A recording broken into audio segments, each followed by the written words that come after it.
सर्वसामान्यांसाठी, पगारदारांसाठी, कामगारांसाठी अत्यंत महत्त्वाची बातमी आहे। सुधारित निवृत्ती वेतनासाठी 17 लाख राज्य सरकारी कर्मचाऱ्यांनी पुकारलेल्या लढ्याला आता अखेर यश आलेलं आहे आणि राज्य सरकारी कर्मचाऱ्यांचा पेन्शनचा तिढा हा सुटलेला आहे। राज्य सरकारी कर्मचाऱ्यांना सुधारित राष्ट्रीय निवृत्ती वेतन योजना लागू करण्यात आली आहे आणि यानुसार 20 वर्ष किंवा त्यापेक्षा अधिक सेवा झालेल्या कर्मचाऱ्यांना त्यांच्या शेवटच्या वेतनाच्या 50% निवृत्ती वेतन आणि महागाई भत्ता वाढ लागू करण्यात आली आहे। अर्थात त्यासाठी सुधारित योजना कर्मचाऱ्यांना स्वीकारावी लागणार आहे। तर राज्य कर्मचाऱ्यांसाठी महत्त्वाची बातमी, या योजनेची वैशिष्ट्ये नेमकी काय आहेत तेही आपण पाहूया। तर 20 वर्ष किंवा त्याहून अधिक सेवा केलेल्या कर्मचाऱ्यांना शेवटच्या वेतनाच्या 50% निवृत्ती वेतन मिळणार आहे। 10 ते 20 वर्षांच्या सेवेसाठी प्रमाणानुसार हे निवृत्ती वेतन असेल।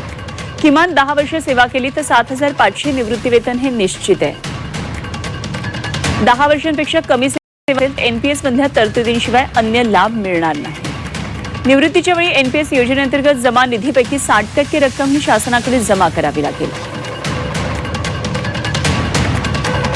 निवृत्ती वेतनाच्या 60% इतका कुटुंब निवृत्ती वेतनाचा हा लाभ दिला जाईल। 31 मार्च 2023 शासन निर्णयानुसार ग्रॅज्युएटीचा सुद्धा लाभ मिळणार आहे।